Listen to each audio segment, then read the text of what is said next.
He's an old head. Youngins are really starting to get on my damn nerves. He's a purveyor of nonsense. He's a Georgia high school protein cloud influencer. His favorite Bible verse is Jesus wept. He's the man of constant sorrow, Chris Lamb. Yeah.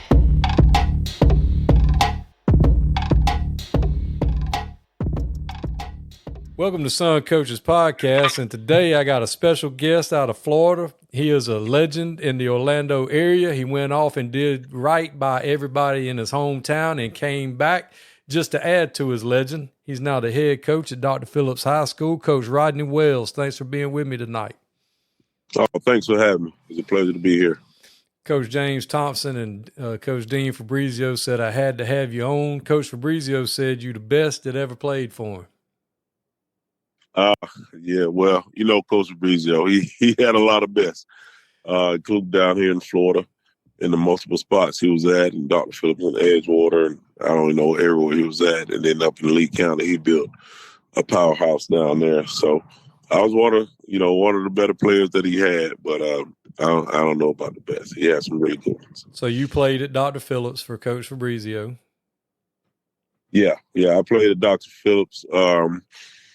I got Dr. Phillip's at, I believe, 93, graduated in 97. And I'm not sure it was my last 2 years when Coach Fabrizio came, and he was on the defensive side of the ball. And he was young and energetic, and, you know, I was a crazy linebacker. So it was a match made in heaven because I love the game. He loved the game. He loved ball. I love ball.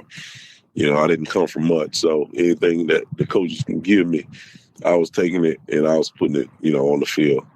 Well, he told me to ask you to get you to tell the story about the time y'all went to U of F on a visit. Do you remember that story? I don't remember much about the story. The only thing I remember, because you always remember the things that are negative, the things that hurt your feelings. You know what I mean? So I just remember myself, and we had Kennard Ellis at the time, and we were really good on defense. I think we were giving up 6 points a game on defense, 6.8 points a game on defense or something. And myself and Kennard Ellis were the leader of the defense. And Coach Jim Collins, he was at Duke, and he went to a few places out of Florida. He was recruiting me.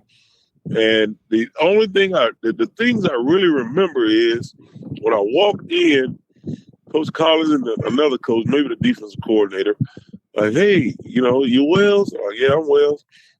Hey, you're not quite 6'2". So, I mean, that's really what I remember. And that's the story, that I really tell my guys since I've been coaching for, 22, 23 years. In high school, they had me at 6'2", I think 205, 210, something like that. I was more like 5'11", 205, 210. And when I went in the building, they noticed it quickly because my boy Kennard Ellis, they had him at 6'4", and he was really like 6'3", 6'2 and a half. So it was a big difference between 5'11" and 6'2". That's really what I remember about Florida, and I remember my phone kind of going silent, after the Florida trip. I don't know what Coach Fabrizio remembers. Well, I know when I had Scipio on here, Bobby Scipio on, I was asking him, and I'll ask you the same thing. How in the world do phenomenal athletes like you guys end up leaving? How does the state of Florida let you leave? Didn't you end up going to Syracuse? I ended up going to Syracuse. I had a good career at Syracuse. I wasn't one of the big stars, like Scipio. He might have been a bigger recruit. And we got other guys. Who's a guy that plays for the Ravens quarterback, obviously. What's his name? Not Deshaun Jackson. Whoever the Ravens quarterback is. Guys like that, those are guys you cannot let leave. I was a mid-tier. I was really good. I was a defensive player of the year in Central Florida. Made a lot of plays, had to, set the career record for sacks at my school. But I was undersized, to be even the inside line. To be an outside linebacker, I was definitely undersized. Right at 5'11 plus 6 feet. And especially when they had another guy that I played with who was 6'2", 6'3". So them letting me get out, I can see it. I was pissed off at the time. But it's a lot of questions, after me of guys, going to places like Syracuse and Pitt and Louisville, becoming All-Americans and, playing in the NFL that the state of Florida let out. So how was Syracuse? I mean, that's a long way from home for a Central Florida guy. Syracuse, Syracuse it was, so originally I committed to Virginia Tech. And I committed to Virginia Tech because my buddy, who I grew up with in Tangelo Park, who went to Dr. Phillips, he was a star at Dr. Phillips in football, basketball, and track. And we grew up together playing Little League. And he was at Virginia Tech. And he was doing well at Virginia Tech. He went on to play in the NFL. And I went to Virginia Tech first. And then I went to Syracuse, and I ended up committing to Virginia Tech. And the thing that swayed me was my buddy, Ike Charlton. I liked everything about Syracuse better than, Virginia Tech. They had more Florida guys. They had the dome. They're always ranked. Virginia Tech was up and coming as well. They were really good, too. And I was right before they got Michael Vick. I think I was a year, maybe 2 years before Michael Vick. But I had Syracuse, I had Pittsburgh, which I didn't visit. I had Missouri, who else did I had? South Florida, UCF, which at that time there wasn't D1 schools. So at the time I thought, Syracuse was the best fit. And I had a really good time, at Syracuse playing under Paul Pasqualoni.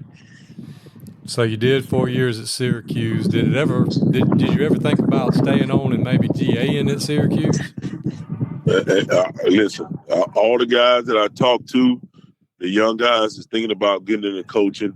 I tell them maybe my biggest mistake, and I'm a Christian man, and I believe in the Lord, and I don't think the Lord ever steers me wrong.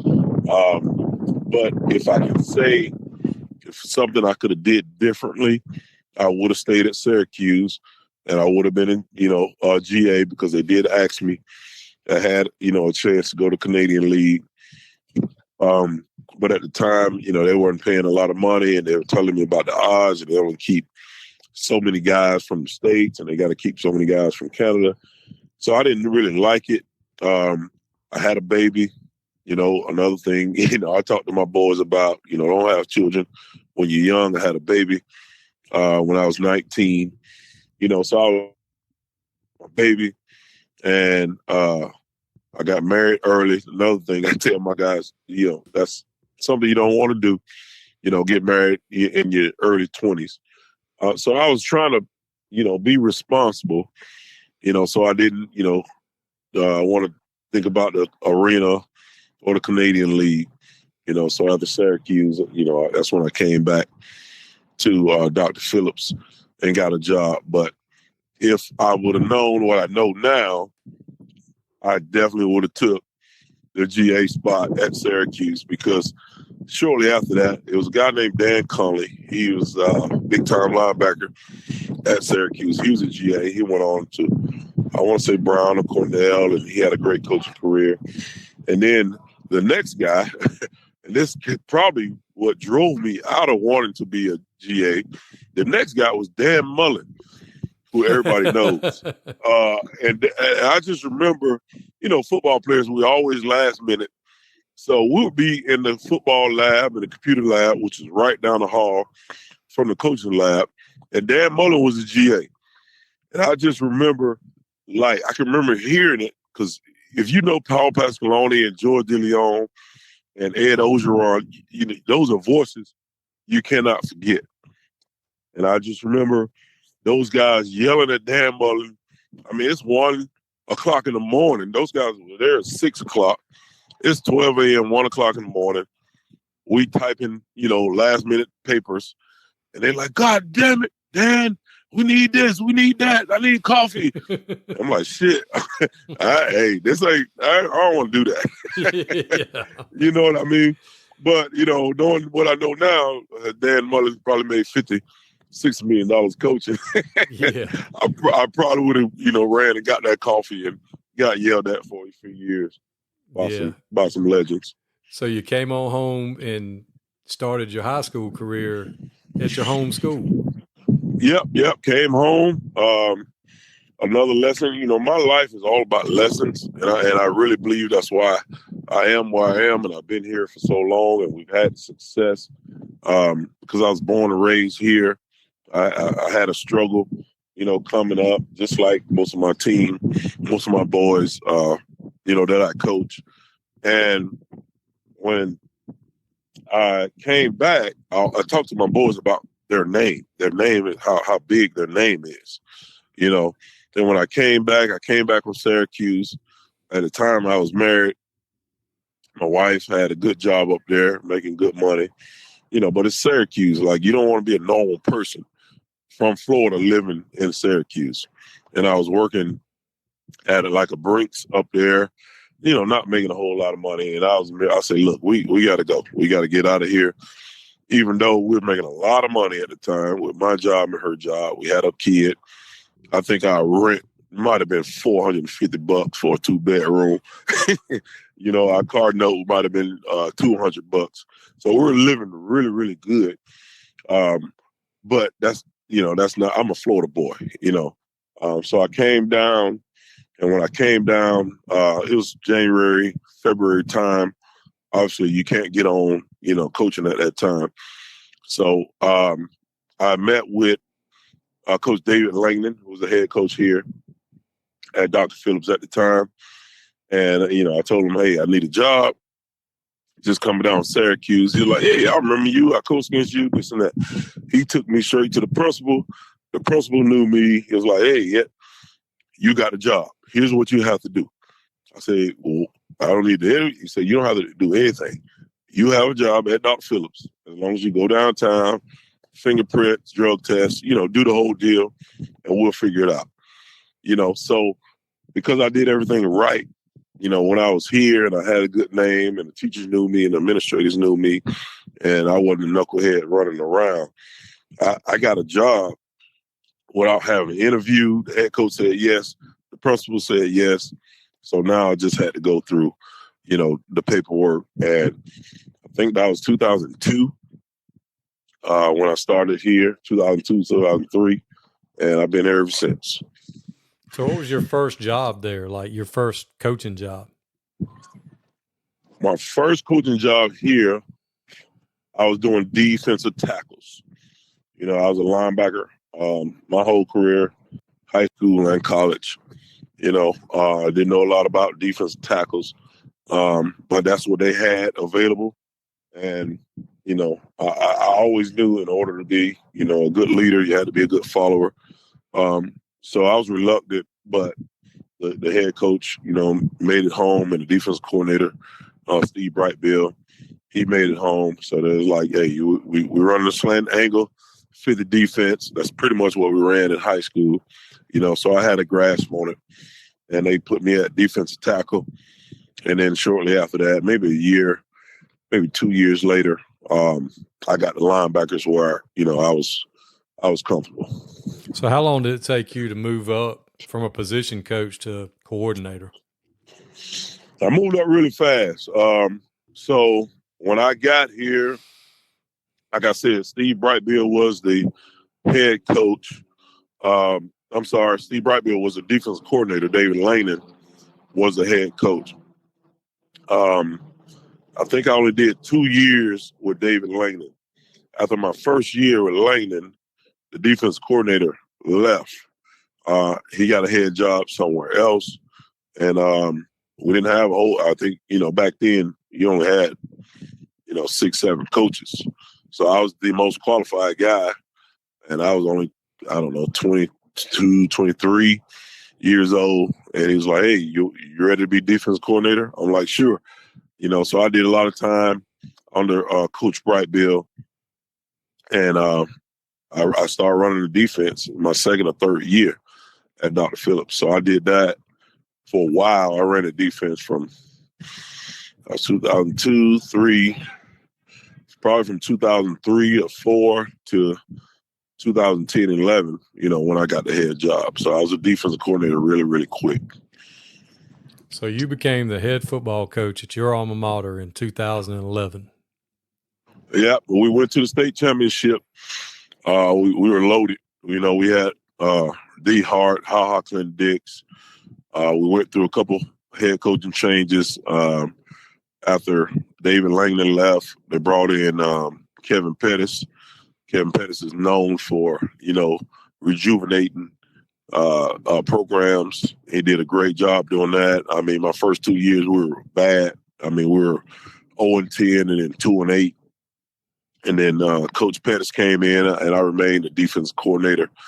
And we were 5 wins, 7 wins, and like 9 or 10 wins after that. So I had some really good training, with Coach Pettis. He moved on, and they brought in. I thought I was going to get a job after Pettis, and then they brought in Dale Solapa. I think he was from the First Academy down here in Central Florida. He did a good job down there, and I continued to learn, under Dale Solapa. Did 3 years with Dale. Went to the state championship in 2010. And like I said, we had some guys. We were loaded. I mean, we had 11 legit D1 guys, and that was the most awesome season ever. Like coaching, you always have anxiety. You're always worried about this. How you gonna stop this? How you gonna stop that? But when you got those guys out there like we had, it wasn't a whole lot of concern, And I was still young at the time, and we literally went 14-0 all the way to the state championship, and we ran them into Miami Central, who had Devontae Freeman, and they were loaded. They were more loaded. So we had about 11 D1. They had about 19, 20 legit D1 and some NFL guys like Devontae Freeman. And probably half of the offensive line went to the lead. Their quarterback, Devontae, the backup running back, a couple of receivers, all major D1. So they had about 19, 20 D1. And we gave them a battle early. And then they just took over. They were just too big and strong and fast.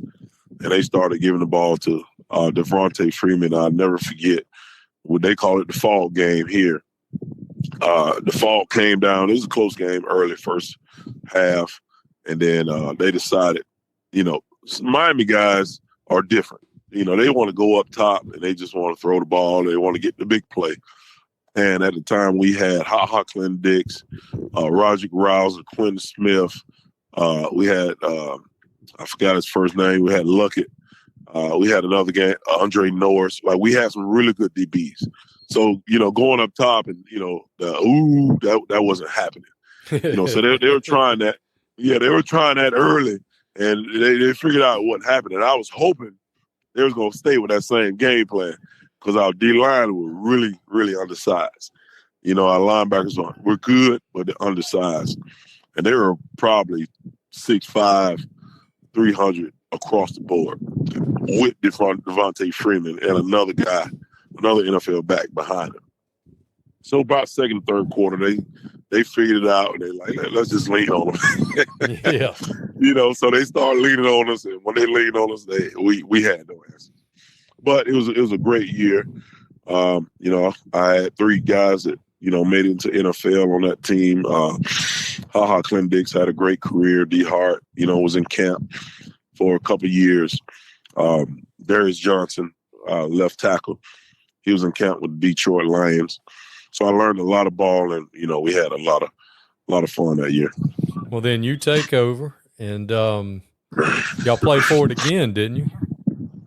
I take over, and we rolling. We're really good.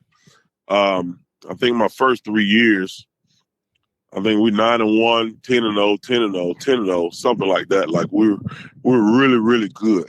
But our schedule wasn't great, you know.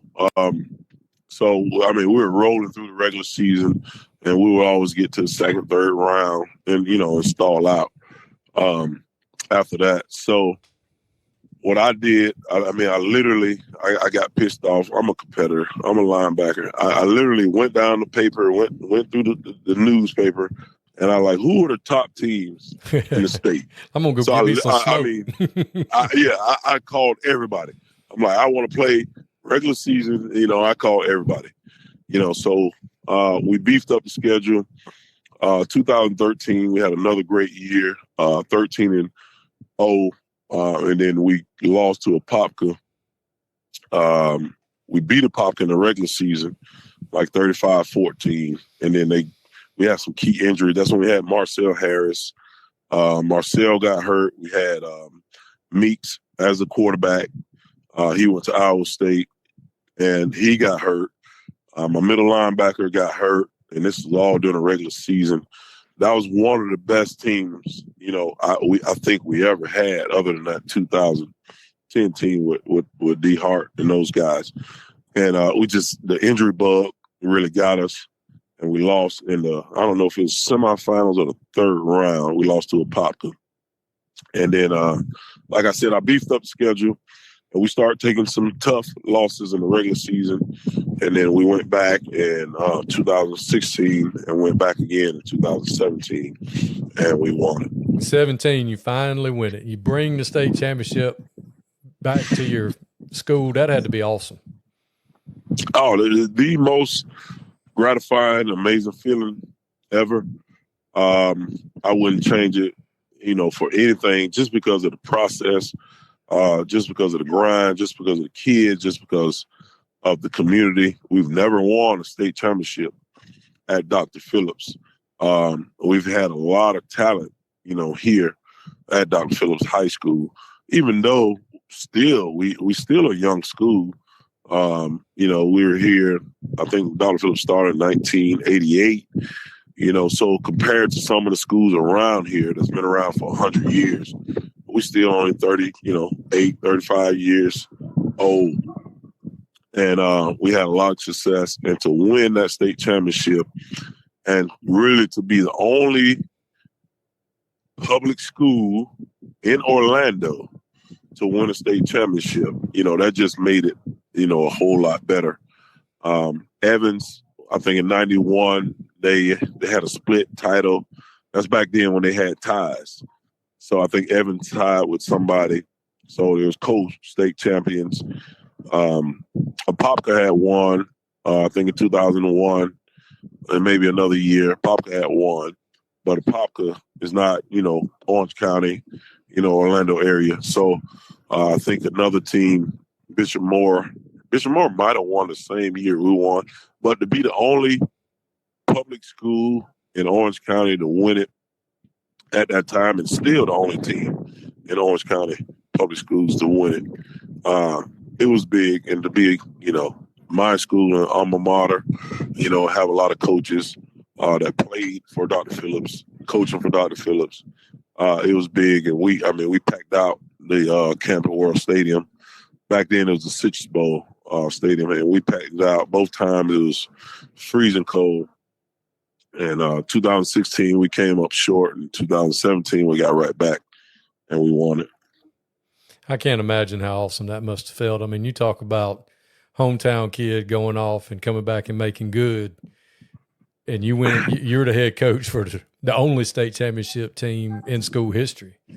I mean, that's like a storybook. You could have just. I mean, they ain't never gonna fire you. You stay there forever. I couldn't have wrote. Literally, I couldn't have wrote a better story. And again, I mean, everything I do. I mean, I know you ain't done. I know you ain't satisfied. No. You could have dropped the mic then and been like, "All right, I'm done." Definitely could have dropped the mic. You know, it's a lot of backstories. You know, and I told my grandma that I was going to get my degree, and I wasn't satisfied with the degree. I got my degree from Syracuse, first one in my family history, you know, to get a college degree. And my grandma passed, my mom passed. And I never really knew my dad, but he passed. So I wanted to, just again, being a competitor, I wanted to one up. And so I went and got my master's degree in education leadership around the time, right after we got the state championship. That's when I finished my master's at Stetson. So I'm qualified to, since 2011. But again, like you said, ball, there's nothing like football. There's nothing like the process and nothing like the grind. There's nothing like right now we start spring practice on Monday. There's nothing like it, and nothing packs a stadium, like the game, of football. We get great crowds, 3, 4, 5, 6,000 people, in the stands, well, in my hometown. Well, so there's nothing like that. Well, I'm sure that you've had other people come knocking, trying to pull you out of Dr. Phillips. Yeah. I've had some opportunities to make a lot of money, a lot more money, sometimes doubling my salary. Dean Fabrizio was one. He was one of my first calls when he got up there to Lee County up in Georgia. It was like, hey, man, you come up here and make a lot of money, almost $100,000, and you be in the weight room, with me, and and you just be the defensive coordinator or, coach linebackers, and it'll be a good time. But I'm born and raised here in Central Florida. My wife is born and raised here in Central Florida. My wife is a professor of law down at FAMU Law School. We have 2 beautiful daughters. A whole nother story. I call her my mom, Miss Lola, and Mr. Bowl, who's my dad. They're not my biological dad, but I was homeless in high school. I lost my mom passed away in 9th grade, and my grandma was sick, so we lost our house. I didn't have anywhere to go. So one of my buddies, one of my teammates, who I played AAU basketball with and played football with, Kevin McCall, they are my really, really close buddies. So Kevin was a year older than me, and he went up to Atlanta, Georgia to go to college. And, God's timing is great, because when he went to go to college, the year I pretty much became homeless. And I didn't have anywhere to go. My sister had a baby, so she moved out, and she had a 1-bedroom apartment with her baby, her boyfriend, and herself. She was like, "Look, you can come with us." And it was a whole other county. It was like Osceola County or Kissimmee, somewhere over there. And she was like, "You have to leave Dr. Phillips, and you can come stay with us. You just sleep on the couch." So I was telling my buddy, Calvin, about it. And he told his mom. So I was like, hey, what you think? I only got 1 more year of school. And instantly, she was almost pissed off that I was scared to ask. She was like, get your shit and get over here right now. You know what I mean? So since then, they became my parents, not biological, but they became my parents. So me and my wife had we have 2 beautiful girls, 7 and 4. And Lola, who I call my mom, and then her mom is here. Me and my wife do a lot, so for us to pick up and, we wouldn't have that family structure. We wouldn't have that support anywhere else. So I had a chance to go up to Rhode Island. Coach DeLeon, one of his kids, had a job. I had a linebacker job at Rhode Island University. Turned that down. My buddy in Texas, Charles Burton, he was the head coach. Same thing, over $100,000 down. Go down to Texas. Coach Fabrizio and a couple other buddies in Georgia. So at the end of the day, quality of life was the biggest thing, for me. we not rich, but we're not hurting for money. So I turned a lot of opportunities down, to stay at home. Well, it sounds like too, it's a calling for you, growing up the way you grew up.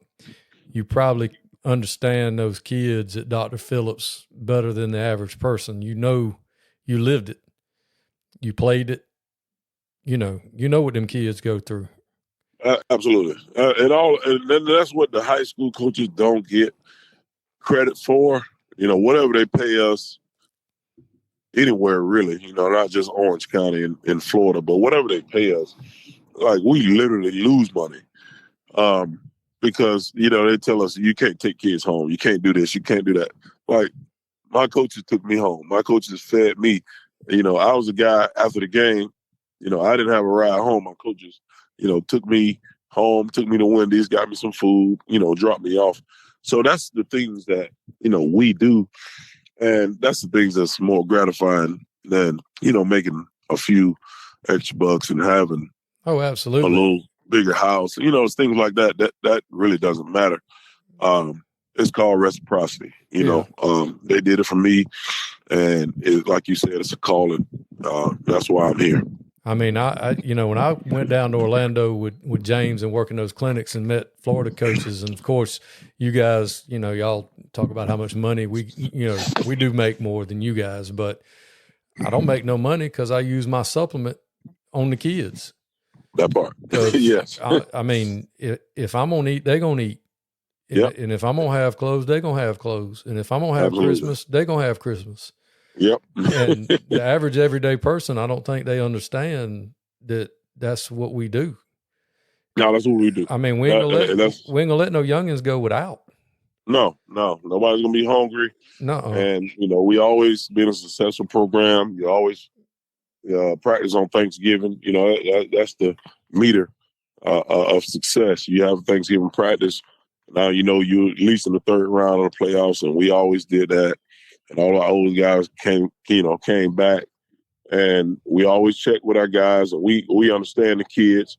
You can't do it publicly, you can't do it in front of everybody, but you always talk to the kids. Hey, you good? You good for Thanksgiving? You good for Christmas? Right. And there's always gonna be a kid.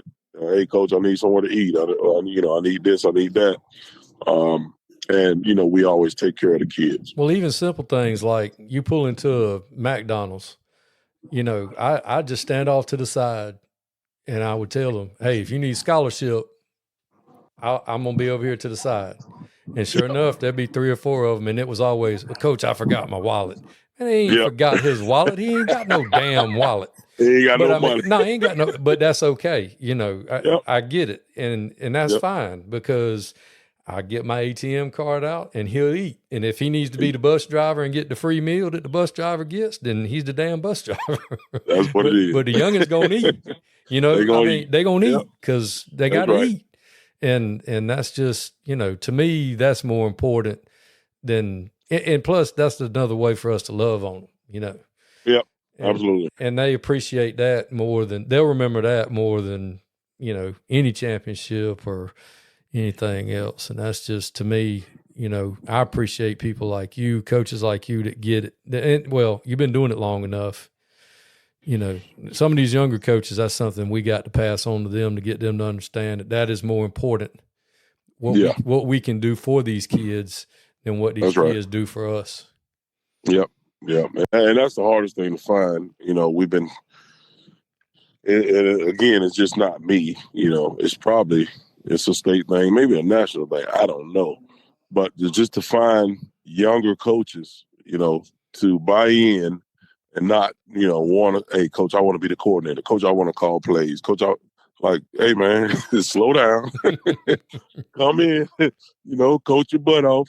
And whatever you want is going to come, if you're doing the right things. And that's the problem, with the younger generation that we're finding in, the younger coaches. You don't find a whole lot of grinders, like we were, that just want to come in and work and, get the program better. They want to come in, they want to have a title, They want to train on the side. They want to take the kids on college visits to say they took this kid here, and they develop. It's really, really different now. Yeah, and you get to be my age and your age, and I mean, you're a head coach, so it might be a little different for you, but for me, I want as little responsibility now as I can get.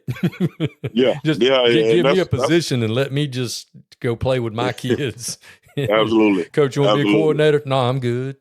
No, I'm straight. just give me the OL. I'll be down here with the fat kids. I'll buy them a pizza every Thursday. We're good. That's it. That is it. I have my time and my titles. I'm good. That's right. But I'm glad you hit on that. That's what I'm trying to transition to. Yeah, I'm glad you hit on that, because that's something, that in my talks I talked about, being a good assistant coach. And, there's things as an assistant that we can do to take pressure and things off of your plate. Because there's stuff that you have to do that only you can do. Exactly. And, exactly. We got to get, younger coaches to understand, and it's not an age thing, just in, their place in the business. They may be young in the business, maybe an older guy that just got into coaching, just getting them to understand, hey man, he's got stuff that, he's got to deal with. He's the only one that can do it, but we can clean up the locker room. We can run this kid home. We can deal with handing out equipment and finding the thief that stole my knee pads. Yeah, absolutely. So he ain't got to deal with it. That's the biggest, to this day, the principal that hired me, Gene Truchinski, shortly after I became the defensive coordinator, I became a dean. And I was only in the classroom for 3 years. And he put me at one of the toughest spots in the school. He's like, hey, I'm putting you here because this is where we have problems. And I need you to clean this corner up. So it's easy. So I cleaned the corner up. I did a really, really good job. And I became a dean, and I asked him, I said, hey, I'm a dean now. This is new to me. I'm in administration. What do you need me to do? Like, what's the role? He said, it's easy. He said, keep it off my desk. And again, I'm still in my young, 20s. And I'm like, what do you mean? What are you talking about? Keep it on my desk. He said, you're the dean, you're a football coach, you're a defensive coordinator. I need y'all to handle y'all situation. I hired y'all for a reason. Keep it off my desk. You're going to be the dean of 10th grade. I don't need 10th grade issues coming to me. And that was a life lesson over 20 years ago that I learned. And every fall, every spring, that's exactly what I tell my coaches. I say, hey, man, it's your job to keep it off my desk. It's my job to keep it off the AD and the principal's desk. You know what I mean? So I learned a really good lesson in my 20s, and it stays with me today. Oh yeah, because as a head coach, you can't be everywhere and do everything. So you got to be able to tell, hey man, you the head coach of wide receivers. How about handle that? Handle that. Yeah, I don't need to walk down there and take over a drill. Yeah, I ain't got time Discipline, for that. Drills, grades, emails from parents, emails from teachers. You take care of that. Yeah, I ain't got time for that. Yeah. Yep. And that's, I'm not going to micromanage you unless I have to. Absolutely. And if I have to, I'm going to have to find another coach. If I have to, I don't need you. Exactly. That's exactly right. It's hard, and they'd be looking at you crazy. Yeah. Well, crap, son, I told you. I can't tell you too many times now. Yeah. I got a lot going on. I don't need your receivers coming to my room all the time. Yeah. And I'm sure you probably still have your passion's linebacker. So I would hate to be your linebackers coach, but with everything that goes on these days with being a head coach, I'm sure you stay busy. Yep. I had a few really, really good years. Brought on Boris Jackson. Always had a good linebacker coach. I got Coach Martelli right now. Before him, I had Ken Jones. Always had a good defensive line coach. So I was usually, before I got Boris Jackson, I transitioned to defensive backs. So when I was a coordinator, I had defensive backs. You know, we had Ha and Marcel, all those guys, and then Coach Boris Jackson came over, and that's what I always talk to the guys, you know, about is, you know, ego. Like, I'm the head coach. I've been coaching defensive backs, and I'm looking for a defensive backs coach. And when I found the one that I like, and you know, he's better than me, I let him do his deal. You know what I mean? So if I can do it, and if I can step back, you know, and let the guy do it, everybody else can, you know, do the same thing and have the same, you know, same attitude. So obviously, you know, like you said, you don't micromanage unless you have to, you know, because at the end of the day, you know, it's a business, and as a coach, you got to make business decisions. And I've had, being from here, I have some friends, some guys I played with in high school, some guys I grew up with, you know, coaching with me, and I had to make some business decisions, you know, and the other coaches were surprised that of some of the decisions that I made. I'm like, hey, you don't be surprised. You know, he know what it was. You know, he know what it is. The conversation I had with him are not the conversation I have with everybody. But when I need to make a move for the program, you know, I'm always going to do that. Well, I'm going to get you out of here on this last bit of the conversation. I'm going to hit you with one of my favorite South Georgia sayings. What them boys going to be looking like this year, Coach? The boys going to be good, Coach. The boys going to be, you know, we've had some struggles over the last few years. Had a year was 4-6, 5-5 after the state championship. Even after the state championship, I mean, literally losing a lot, like 32 seniors. Good gracious. We still made it to the third round with a 5-5 team. You know, so that tells me that the guys are learning, the older guys are teaching the younger guys, you know, the system works.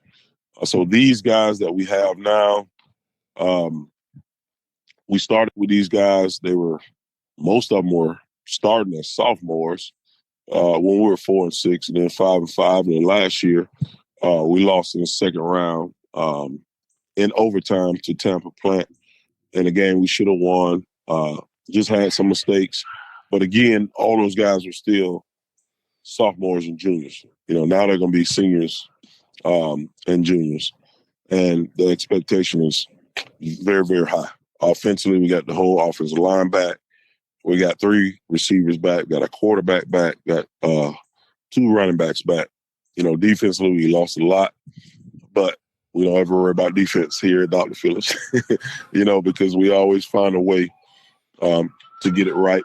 You know, it might take a few weeks, but the expectation is high. And obviously, you know, football, it's all about, you know, quarterback play and discipline and, you know, turnover ratio and, you know, all the fundamental things. But I think we can make a run. I thought we could have made a run last year because Plant went on to beat the number 1 seed to make it to the Final Four and lost a close one in the Final Four. And it's a team that, you know, we should have beat had we not had 2 major turnovers. We dropped a fumble. The quarterback wasn't ready. He's calling the signals. Center snaps the ball. You know, fumble, they get the ball back, you know, in the red area. And then we dropped the punt. You know, one of our punt guys, we had 2 guys back. He runs it to the other guy. They drop it. Plant gets the ball back. So that's 14 points that literally we give them. Like, we literally give them. And we go into overtime in an away game. So that it hurt. It's bad, you know, but it tells you a lot about, you know, the young team that you have. Right. That if they can go to a hostile environment, you know, in Tampa, or you're not going to get anything, you're not going to get any calls. You know, you got to win the game decisively. And we got most of those guys back. We're really excited, you know, about this group. Well, that's awesome, Coach. I hope that I'll see you at the Nike Clinic in Orlando next year. And I hope that you'll be telling me about your second state championship at Dr. Phillips when I see you.